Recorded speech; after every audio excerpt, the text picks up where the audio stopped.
For those of you who are here in person, may have noticed that there's a higher quality camera over here. Layla's trying to make me famous.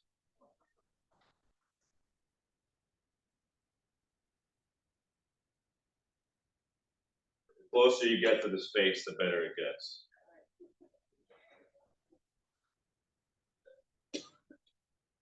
We're going to be in Galatians chapter 2 today to get us started. Galatians 2.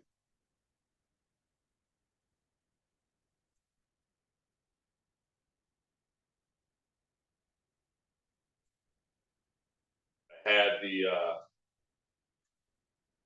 slideshow ready for today, but the kids' class went long and I never got to my laptop. I think it's page 1338 in the Black Bibles, if I remember correctly. 1338, Galatians chapter 2. We're going to read the verse that I have to get us started. I'm going to go over some of the context to make sure it's properly framed within our minds, and then go from there.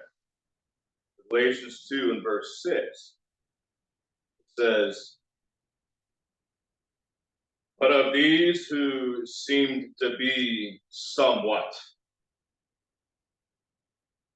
in other words, those who thought that there was something, those who thought that they were hot stuff. Whatsoever they were, it makes no matter to me. God shows no partiality.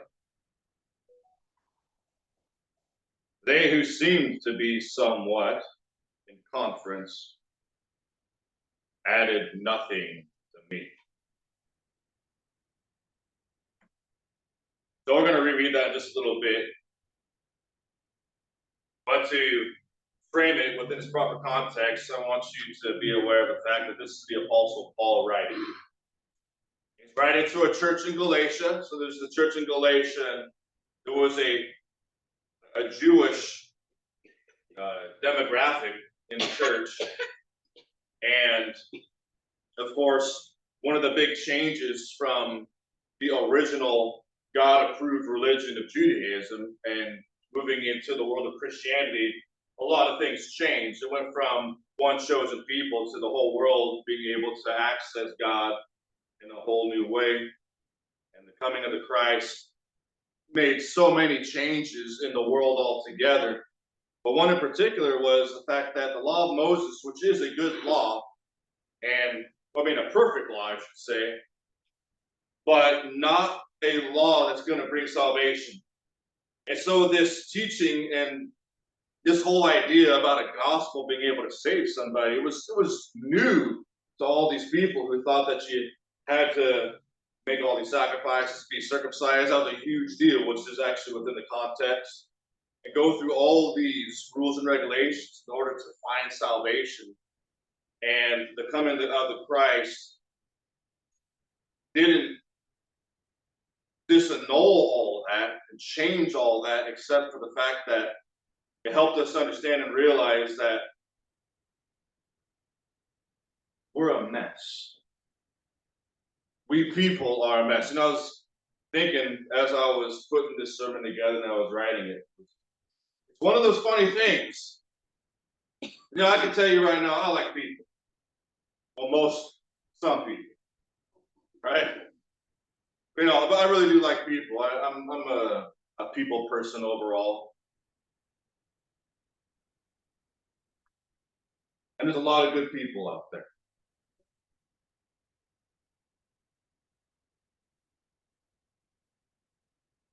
There's people who donate a lot of money to a lot of programs. America, when you look at the numbers of how much charitable organizations are supported by this country, it's just off the charts. It's crazy. How many people can watch the commercial about those four puppies and not at least be a little bit jerked to tears? You know? And then a whole bunch of celebrities back in like the 80s, a whole bunch of celebrities and professional singers got together to sing about the country, not the country, the continent of Africa, how much poverty there was in Africa, and they put this whole thing together. There's a lot of good people out there, a lot of good things. We're a mess at the same time. We all have temptations, and we all have darkness that still like lingers within us, you know.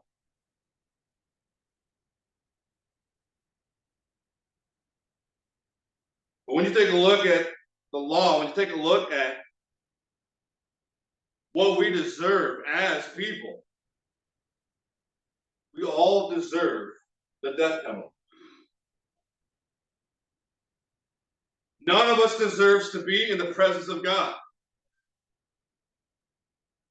Now, when we compare ourselves, if I compare myself to like the dude like 5 doors down, you know, who's not very friendly and doesn't even shave.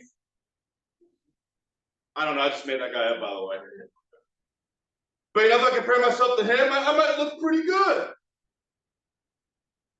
You know, I'm a lot nicer than he is and this and that. But the truth is, if we compare ourselves to other people, you might be okay. You compare yourself to God, do nothing. We're wicked. Jesus even says, when he was talking about a father taking care of his children, you know, if a son asks his father for a fish, his father's not going to give him a serpent. If he asks him for bread, he's not going to give him a stone. And then Jesus says, if you, being evil, know how to do what's right for your kids, what do you think God is able to do? But that way that Jesus describes mankind, he says, even though you know how to do good things, you're still evil. You know what I mean? You still got stuff that needs to be fixed. We're a mess. The only reason why there even is order in the world right now is because God set order. Can you imagine what life would be like? Remember back in like back in the day, you know, the COVID days. Feels like a long time ago sometimes. When they had like this weird Chaz thing going on up in like Washington, and people were like going crazy, and they were just spray painting everything, and it became chaos. It didn't last very long. Can you imagine if that was the way the whole world was? Imagine what the world would look like without any government. A government is corrupt. I know that. We all know that. Just take a look at politics in America right now. You know, there's a lot of corruption going on. But you know what? I'd really rather have this than some crazy emperor. You know? But God is the one who made government. God is the one who set order. And God is the only reason why any of us have any good within us, because he gave us a conscience. He gave us order. He gave us government. He gave us some type of justice system. Not perfect, but without it, we would just be even more of a mess.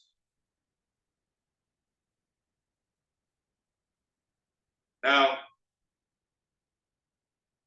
that's like a long-winded way of talking about the reason why the Apostle Paul had to address the idea of going back to the law of Moses with the Galatian Christians. And what ends up happening is people have to understand that people can't save. And you can't save yourself. That's the responsibility of God, and God alone. Only God can save us. But we are influenced by people. People do have an impact on us. And so there's a situation that the Apostle Paul addresses here in this epistle, which is really interesting, because what ended up happening in the Galatian churches was they were starting to go back to the law of Moses and thinking that they could be all saving themselves, which they can't. And letting people impact them too much. So the Apostle Paul actually starts telling them a story about something that he had to go through and something that he ended up doing. Now, he starts giving some history of a time that he went to Jerusalem. And there were what I'm going to call like high class or fancy Jews that started snooping around the church. And the Apostle Paul actually makes this statement. Take a look at verse 2 of the same chapter that we're in Galatians 2 and verse 2. Paul says that I went up by revelation and communicated unto them that gospel which I preached among the Gentiles, but privately to them which were of reputation, lest by any means I should run or had run in vain. Now, one other odd and interesting fact about the gospel and about God is mankind rebels against it for some odd reason. Anytime God says something, man's going to say something different or something the opposite for some odd reason. Now, if you start walking around telling people about the actual gospel of Christ, you will get pushback for some odd reason. It's happening all over the place. It's happening in our schools. It's happening in our country. And it even happens where you wouldn't expect it to happen. It even happens in churches. You know, back in the good old gospel days of the 50s in America, where everyone thought that everything was great. Well, even during that period of time, the gospel wasn't as popular as people thought that it might have been. Even in those days, people divided themselves against other people just based off of color of skin in those days. So it wasn't as great as we might have thought it was. The gospel wasn't always and never was and never will be popular. It's something we got to understand. The gospel is not popular. Start talking about the gospel, mankind, it's like a jerk reaction to it, and it becomes a type of dissonance within the mind of man that mankind does not get. So what happens is we have the temptation to change the gospel and change our understanding of the gospel depending on who is around sometimes. So when the rich boy fancy Jew started walking around, the Apostle Paul makes this statement that we just read in verse 6. So now I give you all that context. I want to reread verse 6 so you have a better idea of what we had read together.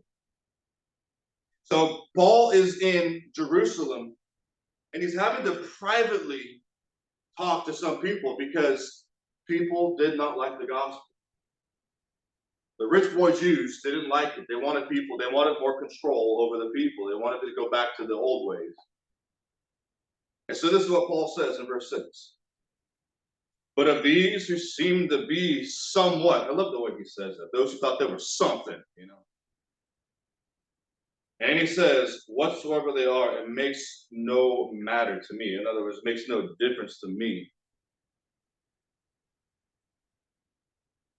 God accepts no man's person, or God shows no partiality. In fact, or in other words, God doesn't care about anybody's title. No, it doesn't matter what pastor so-and-so says. Doesn't matter what reverend such and such says. Doesn't matter what president who's-he-what's-he thinks. Doesn't matter what manager blah, blah, blah, blah, blah thinks. You guys like all these names I'm making up? Doesn't matter what anyone thinks. The gospel is the gospel, you see? No matter what status, doesn't matter what doctor or PhD thinks. None of that matters. And I love how the Apostle Paul says, for me, that stuff doesn't affect me at all anymore. And if anybody would know, it'd be Paul. He sat at the feet of Gamaliel, one of the great teachers of Jerusalem at the time. He had to basically take a look at his whole upbringing, his whole mode of thinking, his whole religion that he grew up with, and say, no more. He had to change. Now, this is something that affects all of us to some degree, and I want to make that clear in the lesson today. That's going to be one of the main points. When the person of status walked in the room, it changed the way people behave. And I'm pretty sure everybody here knows about that. When a certain somebody walks in the room, sometimes it's a family member, right? You know, people always do this joke, especially being a preacher. I walk in the room and people go, "Oh, the preacher's here." Gonna have like this joke where they, pretend like, I'm important or something like that, or they're talking about me behind my back or something like that. The whole energy changes in the room when I walk into the house. It's like, oh, Dad's here, shh, be quiet, right? The same thing happens when the boss walks in the room or walks into the office. You know how everyone starts acting like they're working. When they've taken the last 2 hours off. You know what I mean? Like that happens. We change our behavior when certain people are in the room, and it happened a lot in high school. You could be talking to the nerdy kid when you're in class, and as soon as Mr. Popular walks in, it's like, well, you start acting all cool. That's just the way people are, and we all do it to some degree. And there's actually a place for that. It doesn't have to be a bad thing. I talk to my dad differently than I talk to my kids. It doesn't have to be a bad thing, but it can be a bad thing, especially when it starts to change what's right. It changes the gospel. And there's one man in particular who actually let this affect him. And it's a little bit down in the story. I'm going to skip a few verses, not because they're unimportant, but because this is what I want to highlight for the lesson today. Take a look at verses 11 and 12 with me. So Paul, after he talks about how the high-class rich boy Jews didn't affect him, and he didn't care at all about what they thought, he has to address now and point out that he had to have a talk with somebody when he came to Antioch, one of his buddies, one of his comrades, one of his companions in the preaching of the gospel. We're going to read verses 11 and 12 together. It says, but when Peter was come to Antioch, I withstood him to the face, because he was to be blamed.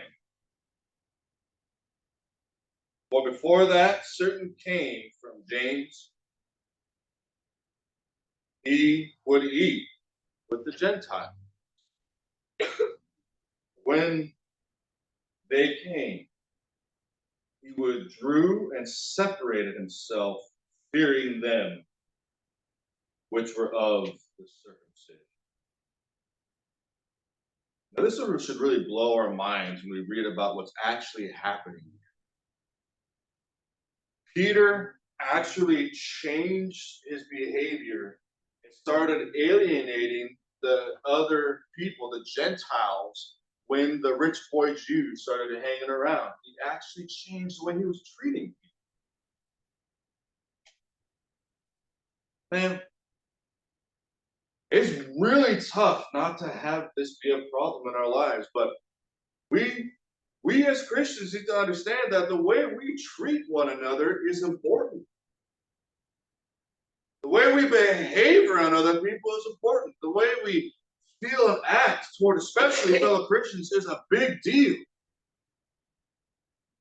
Now, Peter, and I'm sure because for him it was like a cultural thing. This is just the way things were. Jews and Gentiles had always been different. That was a big thing back in these days. And when the situation was normal, he was able to interact with the Gentiles like it was nothing. Hey, Titus, Felix, and all these Jewish or all these Greek names. He was able to refer to those guys, but as soon as Rabbi Elijah walked into the room, he started changing. He started treating the Gentiles different.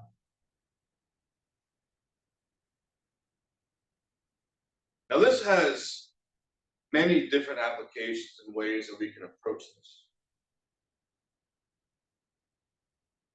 What I want to do is establish the fact with you right now that there's no human exempt from this. This is our nature. And it doesn't have to just be the way we treat somebody else. It's also true and can be true in the way that we believe, even in the way that we feel, in the way that we think about God.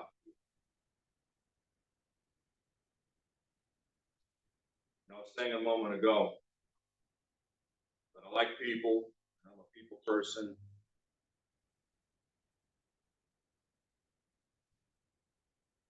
People are a mess. Shouldn't let other people affect us so much. There's somebody saying not too long ago that hell on earth is other people. And the reason why that statement was made is because now if you stop and think about most of your miserable moments in your life, you could probably trace it back to a way somebody treated you. You could probably trace it to a moment in either in your upbringing or even in the last 10, 15, 20 years of your life. For many people, this is all the more recent than we want it to be, all the more recent than we would have ever thought possibly imaginable. It's the person who should have been the most loving towards you. But there are different ways and facets and approaches in which we have our feelings and our beliefs changed and impacted. And here, the importance of this is so important that it's actually written into the context. I'm taking it out of chapter 1 of the same book of Galatians. Galatians chapter 1.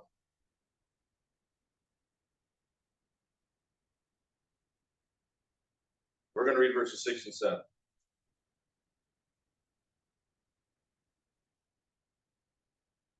It says, remember, this is Paul writing to people who are allowing themselves to change something because of the influence of other people. Galatians 1 and verse 6, Paul says, I marvel that you are so soon removed from him that called you into the grace of Christ to another gospel, which is not another, but there be some that trouble you and would pervert the gospel of Christ. Now, I hope that writing right there establishes for you enough the weightiness and the importance of some of the material that we're covering right now. Paul actually jumps right into this letter that he's writing. One of the things about Paul's writing is that I've appreciated or I've enjoyed through the years is how much like preface he puts in a lot of his writing. You know, Paul always did like this, grace be unto you, He actually says that in verse 3. He gives lots of introductory stuff. Hey, greet Apollos for me. I know Apollos is over there with you. Greet him for me. I've been thinking about you all, and he'll say all this kind of stuff. He'll write those kind of things. Galatians is one of the epistles where he almost jumps right into the meat of the letter because he's pretty concerned about them. He's pretty concerned about how they're letting outside forces change who they are. Like, this is changing who they are. The gospel is to be our identity. You understand that? How important that is? The gospel needs to be your identity. The gospel should be the most important thing in your life. Jesus, in the Sermon on the Mount, one of the most commonly quoted verses from the Sermon on the Mount was Matthew 6 and verse 33. But seek ye first the kingdom of God and his righteousness, and all these other things, everything else, all the necessities of life will be added to you. But you seek God first. God needs to be the first and foremost things in our life. Now, if we allow ourselves to be changed, or if we allow our behavior to be moved in a direction it ought not to go, then we are compromising our relationship with God. We're compromising the meaning of the gospel and what it has in our lives. You know, it would almost be useful for us to truly put our own identity and our own name away and realize that when you meet somebody, it will almost be appropriate for you to say, you know, someone says, hey, they introduce themselves to you, my name's such and such, you say, hi, I'm a Christian. That's your identity when you become a disciple of Jesus. You are a disciple of Christ. It's to be the most important thing to you. Nothing else should take precedence over that. Nothing else should be able to influence that. Nothing else should be able to change that about you. It should be the foundation of every decision that you make. All of your behaviors. It should be the foundation of your thoughts. It should be the first thing you think about when you wake up in the morning, the first thing that you do when you go to bed. That's the way it should be. But is that the way that it is? Is that the way that it is throughout many of our days? We can be honest and say, well, I'd be slipping all the time. It's really difficult. It's really difficult. I got a lot of people around me that don't love God. It makes me bashful about talking about God.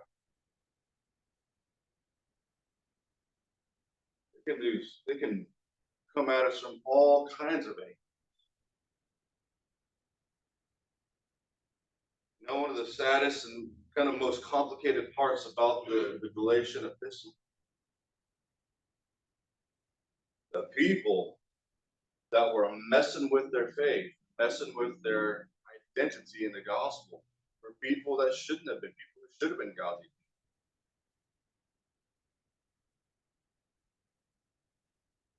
I want to go over a couple of ways in which we can be impacted by other people. There's actually two different ways that I want to bring to your attention, and you'll be able to see it like in your secular life, you know, in some of the secular things in your life, and that doesn't necessarily have to be a bad thing. Just use one simple example. You know, most people in this day and age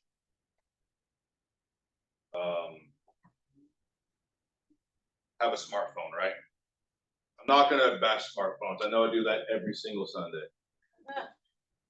I'm not bashing smartphones right now, okay? So it's okay. All you who love to be on your apps and everything, I'm not going to try to make you feel miserable. I'll do that next Sunday. But I'll tell you right now, just the other day, my Honda Civic, my 08 Honda Civic, it's got almost 250,000 miles on it. It's burning oil. It's just burning oil like crazy. We were stopping at a stoplight the other day, and the smoke was coming out of it, from the hood. And so I like to do my own stuff on my own cars, and I'm just looking for a quick fix because I ain't gonna restore that thing. I'm gonna get rid of it as soon as I can, pretty much, right? And I got on YouTube. I get a lot of information on YouTube. And what I did was I typed in oil additives for burning oil. Basically just, you know, like a supplement to add to your motor to make sure it stops burning oil so bad and to get all smoky. As I'm kind of looking through, you know what I look for? I look for which ones had at least 1 million views. Because we are influenced by the man. You know, there's a reason why it's a lot easier for us to go shopping on Amazon than it is to go to the mom and pop shop down the road. You know why? Because it's easy, and there's a lot more people going. And that's just the way we people are. We're influenced by the many. You know what? I'm not even saying this to be a joke. It might sound kind of funny. If everyone was running around in a loincloth, we'd probably all be wearing loincloths. But you all got clothes on. Thank you, by the way.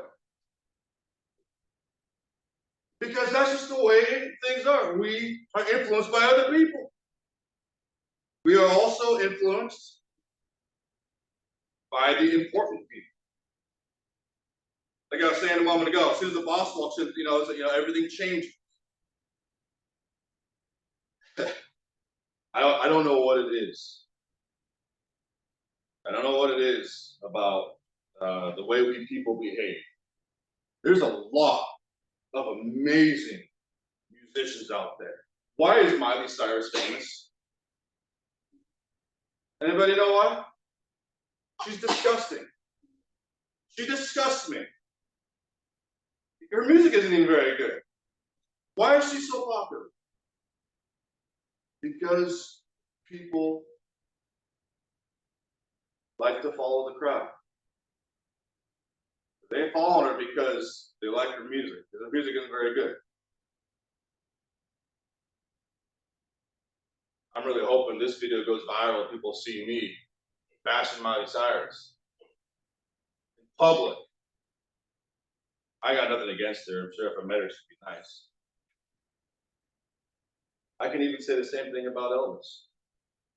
His music is actually good. But what is it about him that made him so famous, so popular? And why don't we find somebody local to like? But people, the more global society becomes, important people and popular people start to influence everything and everybody. That's the way we are.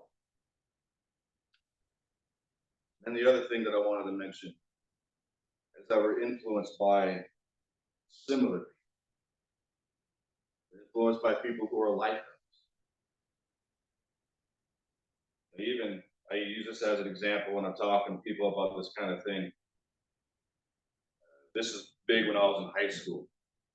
There were these people who called themselves, it was just the name of a style. I don't know where it came from, but they called themselves goths, is what we call them. And they always called themselves nonconformists. We don't conform, we're different. But then you all look the same. It's just one of those things that cracks me up because, so you don't conform, but you're conforming.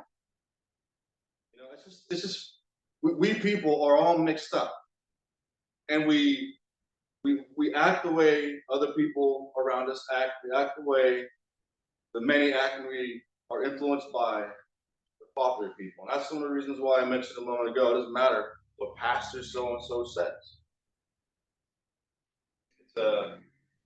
It's to me. I'm gonna tell you this right now. It's like a personal thing. If I was in a situation where I wasn't in ministry and I had to move to a new area and I was looking for a church, I would avoid the big church.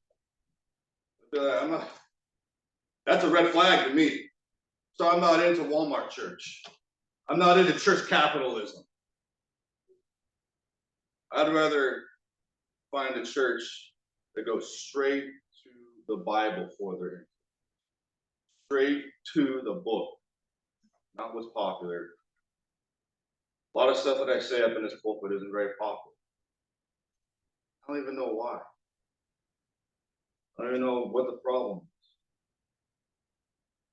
But all these things that I had just described are found in the behavior of the apostle Peter. There was the important Jews. There was what all other Jews do, the many. Then what he grew up with and the people who were similar to him. He was influenced by all those things. Paul writes this whole epistle pretty much dedicating it to the purpose of understanding and realizing the importance this the importance understanding this has on us, because people actually have the capacity to change the gospel because of what other people think. That's a big deal. That's pretty much what the purpose of this letter is.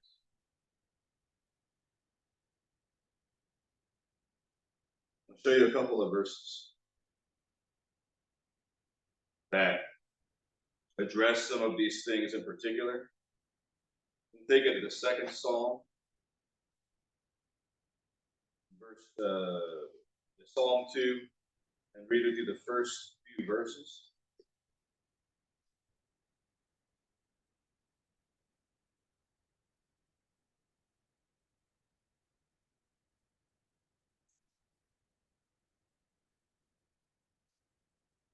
Psalm 2, the first 4 verses. I found it to be interesting that this same message that Paul is writing about so clearly in the Galatian epistle is also covered here in the second Psalm. Psalm 2, the first 4 verses. Take a look at this. It says, "Why do the heathen rage and the people imagine a vain thing? The kings of the earth set themselves, and the rulers take counsel together against the Lord and against his anointed, saying, let us break their bands, cast away their cords from us." Stop right there, these first 3 verses. You notice now that a lot of the things that I had just talked about, how people are influenced by the important, the many, and the similar. Once again, we find those things being echoed right here. David wrote this psalm, and the very first verse is in the form of a question. And that same question is one that I want to also ask as well. I kind of wonder the same thing. It's kind of like the way I was talking about Miley Cyrus a moment ago. I'm like, why? I don't see it. What's the deal? What's the deal with her? Why do people, why are people so influenced by this one person? It blows my mind. And you see, David, as the author of the psalm, asking a very similar question. He says, why do the heathen rage? Why are people so against God? When God says something, why does humanity just say the opposite? It makes no sense. Why do the people imagine a vain thing? Then in verse 2, he says, and the kings of the earth set themselves, and the rulers. That's talking about the important people, the people who control the government. Even they are in the same situation. And in verse 3, tells us what they say. Let us break their bands asunder and cast away their cords from us. In other words, it's like mankind is seeking to be free from God's standard.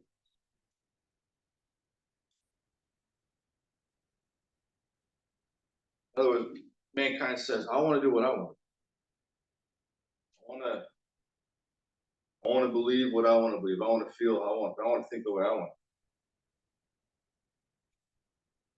That right there is the reason why mankind is in such a mess.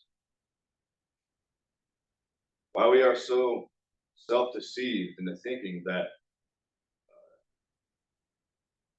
we can somehow separate ourselves from He who created us, He who knows everything about us, be able to live a good life.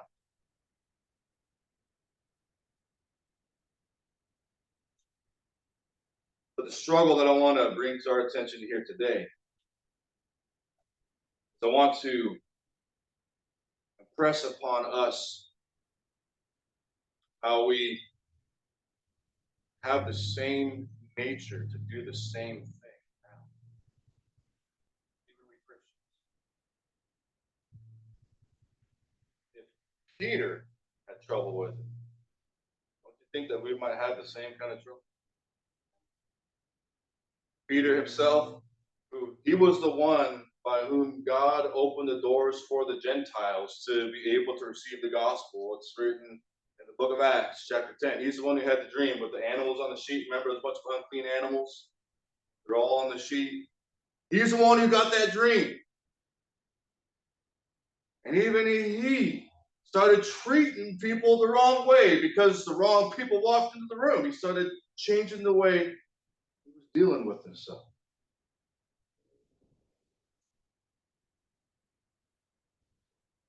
Verse 4 of this psalm that we're in right now.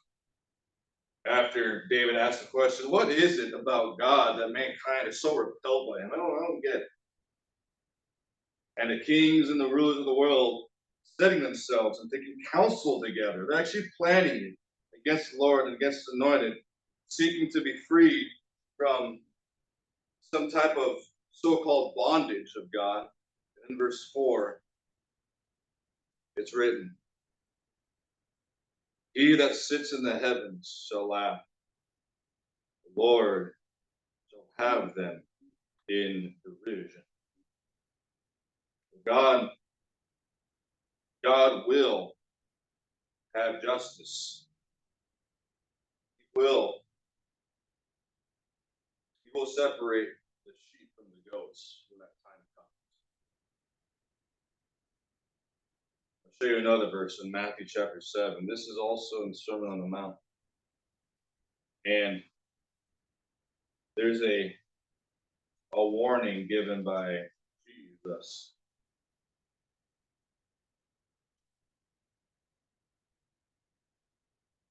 In Matthew 7, I want you to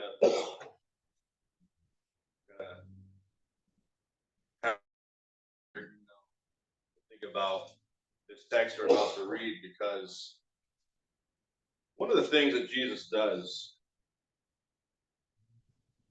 among many things, one of the things that he does is he changes the whole world, right? He turns the whole world upside down. Everything that we thought we knew, everything that everyone thought they knew, he steps in and just kind of messes it all up, because we're all in need. We're all needy. We all need God. Even if you were raised in like the holiest of families, you know what I mean? Even if you had all your T's crossed and I's dotted when it came to church, you just had this perfect upbringing and all these things, you have something that has to change, because nobody can be saved for you. This is a personal decision that every single person has to make. And so when Jesus showed up, he turned the world upside down. I mean, the Sermon on the Mount was like this big slam dunk bang that just everyone was just thrown off and shocked by it, because Jesus said things like, blessed are the poor in spirit, for theirs is the kingdom of heaven. Blessed are the poor. What are you talking? Blessed are they that mourn, for they shall be comforted. This was crazy preaching. And so in Matthew chapter 7, verses 13 and 14, Jesus makes this statement, because you would think that you are have safety in numbers, then you have safety in numbers. That's a pretty logical statement, wouldn't you think? If there's safety in numbers, then you must have safety in numbers. Let's look at what Jesus says about it. Matthew 7, verse 13. Enter ye in at the straight gate, Wide is the gate, broad is the way that leads to destruction, and many there be which go in thereat. Because straight is the gate, and narrow is the way which leads unto life, and few there be that find it. So,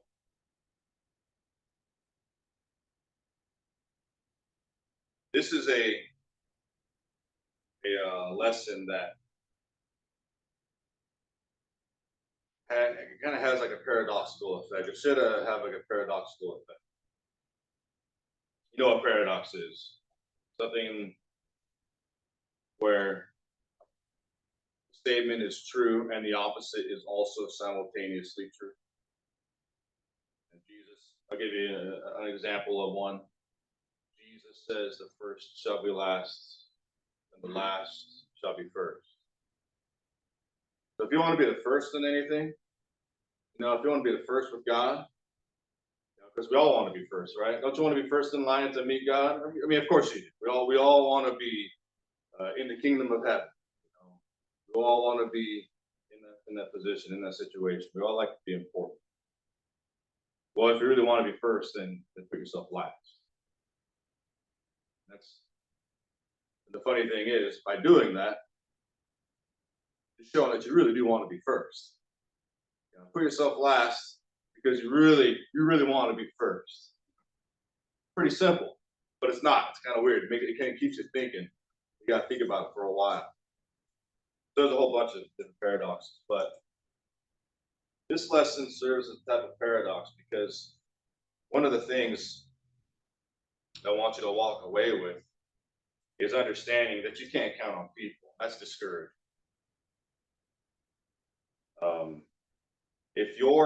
If your happiness depends on another person, then you're making a big mistake. Your happiness, your joy, your fulfillment. Now, it is fulfilling to do good things. Jesus said, it's more blessed to give than to receive. But think about that. It's more blessed to give than to receive. You're not receiving a whole lot when you're giving a whole lot.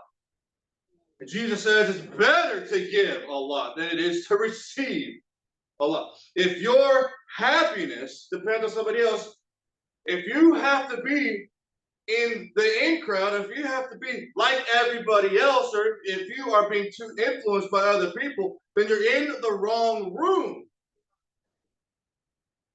And that's really discouraging. And that doesn't exclude anybody. Not a single person, not even in this room where all these holy people are.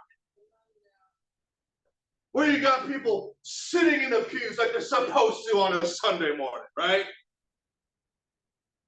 You can't count on anybody in here.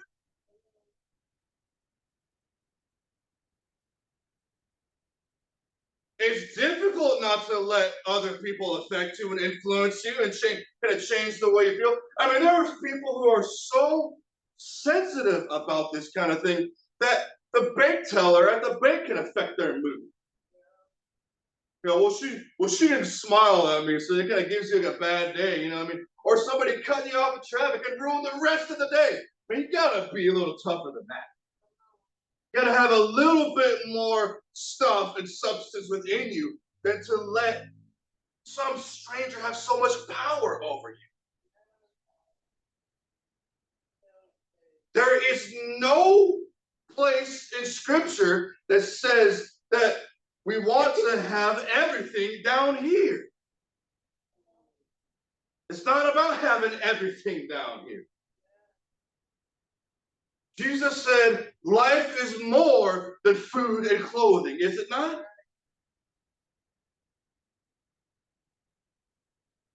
But we be all counting on so much things to make us happy. And the whole thing is, if you're trying to please other people and be pleased by other people, then you are following the wrong gospel, period, you see? And I know you struggle with this because you're human. And that's why I spent the whole first 90% of the lesson establishing the fact that this is you. this. I am not exempt from this. I'm just really superior at it.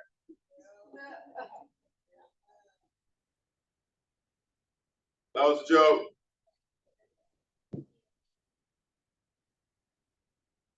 You know how tough it is to be the most humble man on earth? Oh, man. To be me. I want to take you back to Galatians again and show you another verse out of there.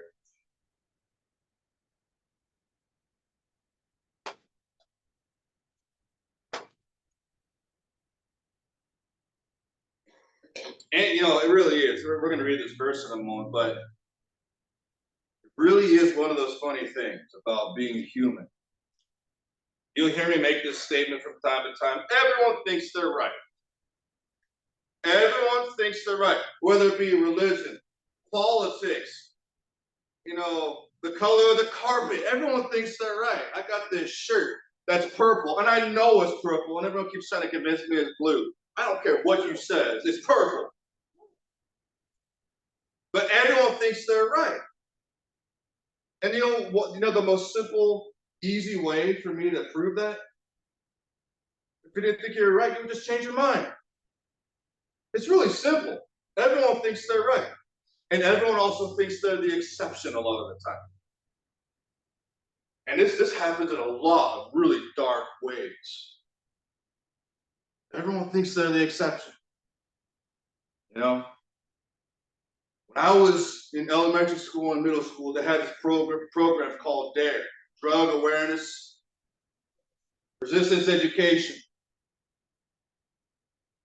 How many people have given their lives over to that garbage? And you know what they almost all of them says?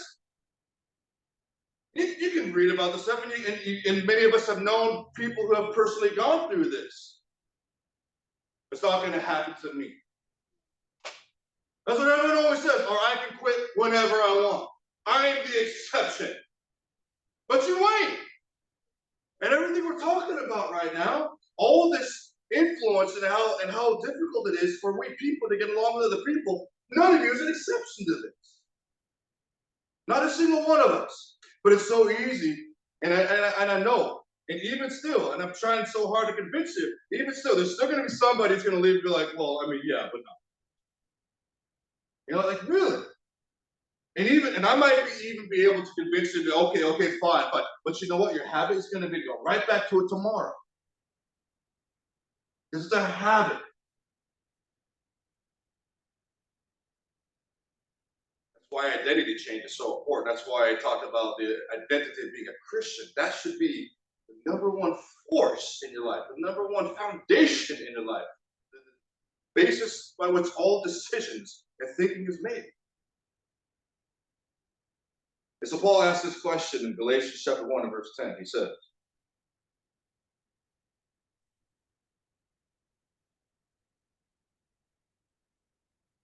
"For do I now persuade men or God? Or do I seek to please men? If I yet please men, should not be the servant of Christ." To tell you the truth,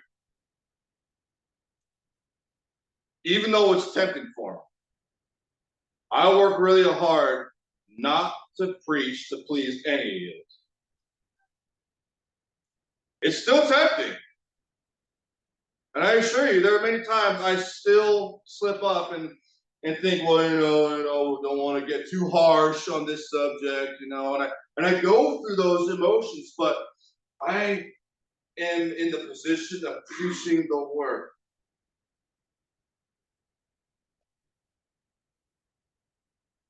And I'm not going to answer to any of you on good. I will answer to God. No matter how tempting it is. I didn't write this sermon today to send you off really feeling good. I want you to feel good, I like feeling good. I want you to feel good too. But I really want you to meditate. I'd rather you walk out here meditating I want you walking out of here praying. I want you walking out of here invincible from the influence of other people.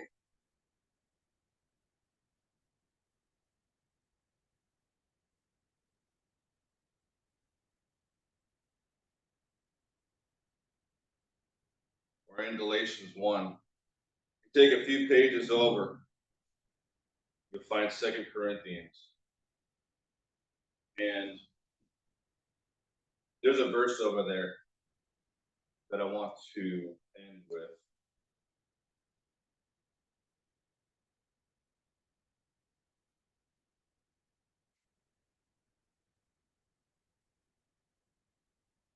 In 2 Corinthians 10 and verse 12. Paul, again, the Apostle Paul writing,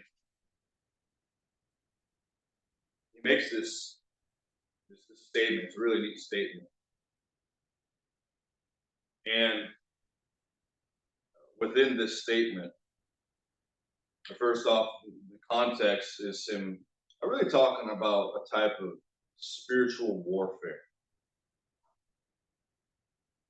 And this idea of spiritual warfare is so important because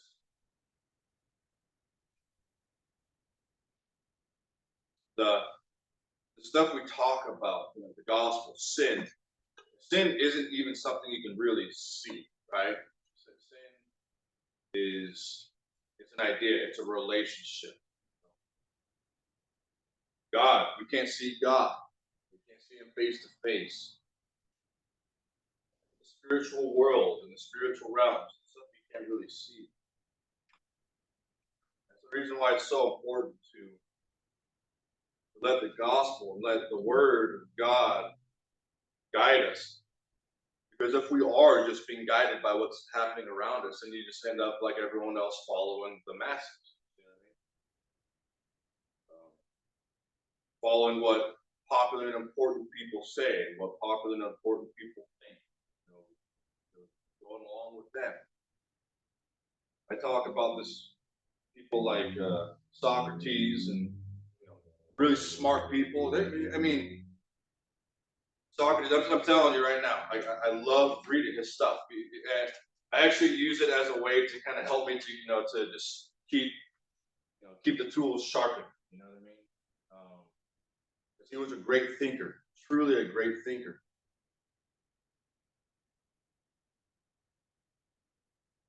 The problem with Socrates is nothing he said could save your soul. You cannot save your soul, no matter how good it is that he says. No political system. We're in an election year right now. No political system can save you. No amazing argument, no amazing politician, no matter how eloquent, no matter how many times he went into the projects to save, underprivileged children, no matter how many times he, did this or that, whatever, no politician can save you.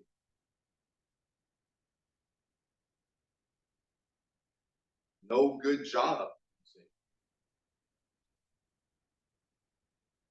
It's all this stuff down here in this world.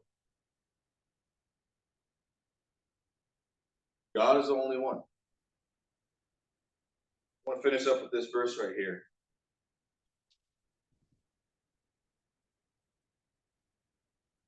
Let's read it together.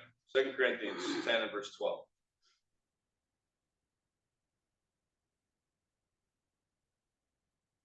For we dare not make ourselves of the number. See that?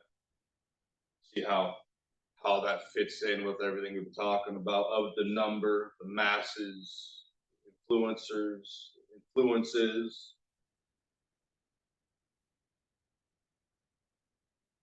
Or compare ourselves with some that commend themselves. But they, measuring themselves by themselves and comparing themselves among themselves, not what?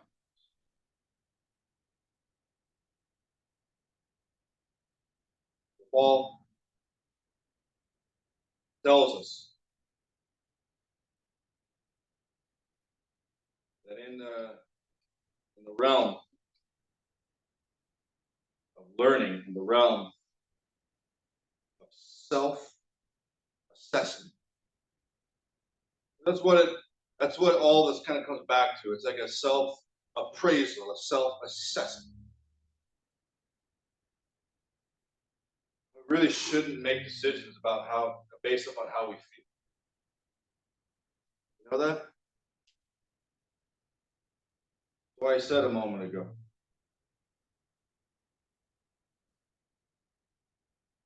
There's nothing about being down here that we should really want to stay down here.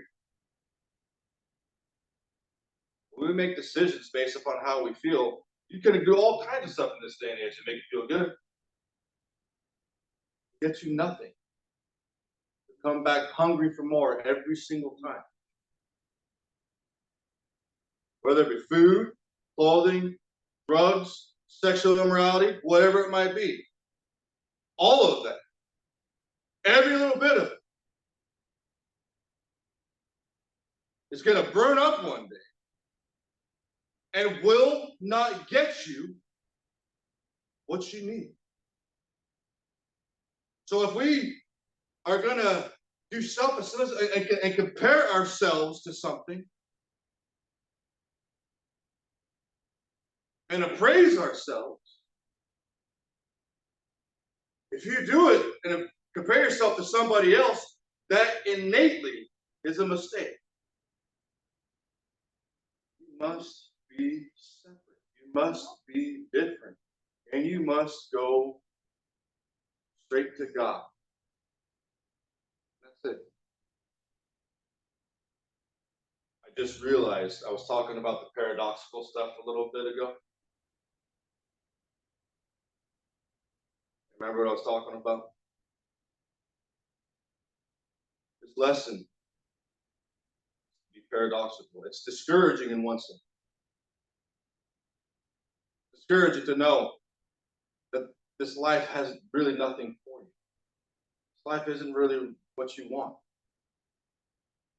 You shouldn't count on anybody else for your joy, for your happiness, for your fulfillment, for anything. You shouldn't count on anybody else. But simultaneously, this is to be an encouraging lesson. You know why? Because God will never fail you. God is everywhere. God's way more and way better than anything anyone could ever even offer. I am thankful that God has given me a church family. I'm thankful that God has given me a family. I'm thankful that God gave me parents that love me. I'm thankful for a lot of things that God gave me. I'm thankful for a lot of things. But you know who I really love? You know who I'm really in love with? You know, I love my wife. But you know who I really love? Sweet mercy. I tell you right now, if it wasn't for God, Lord, I wouldn't be doing so well, honestly. If it wasn't for God, I would not be much of a father. But because of God, I'm the best father there is. No, but seriously though, it's God who gives you everything. It's God who gives you the plate of food. It's God who made it so that we can have options of food. It's God that gives you relationship. It's God that makes it so that any relationship is successful. It's God that gave you the clothes on your back. It's God that gave you this church family that you got right here, right now. You on Zoom. He made it possible for us to have communications and technology. God gave us everything. He made the sun to shine and water to drink and all that good stuff. It's all from God. And he's beautiful. And he wants us, and we should want him back. We should really, truly love him. You should fall in love with him. And if you fall in love with him, then you got everything. You can have nothing in this life, and if you've got God, you got everything. Another paradox for you.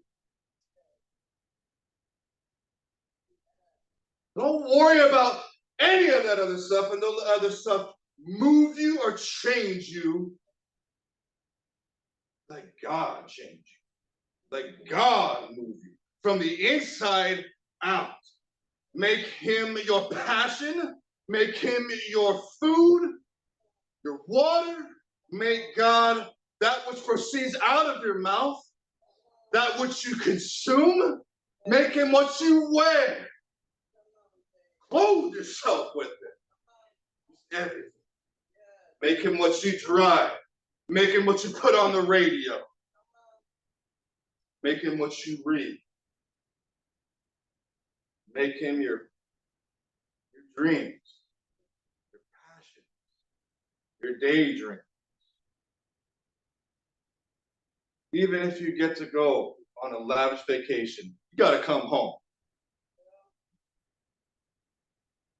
But you don't have to come, you don't have to come out of God. Always have God. Tommy preached about it last week. Even in the worst of times, even when it's so dark you can't even see your own hand in front of your face, God is still God. Everything he tells us to do, he tells us for a reason. Love him enough to trust him and to listen to him.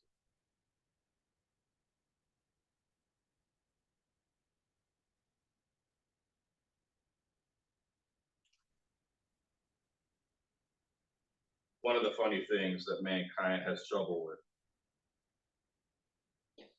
is what God says about salvation. It's kind of like the psalm I was talking about a moment ago. Why do the heathen rage and people imagine anything? Why do people argue with God? What if Jesus argued with God when he told him to get baptized? Well, but I don't have any sin, Dad. Sounds silly, doesn't it? Doesn't that sound silly? Because it would be silly. Jesus, I want you to be baptized by John the Baptist. Yeah, I don't need that. That just sounds ridiculous. But what does humanity do about baptism? Oh, I don't really need that. What?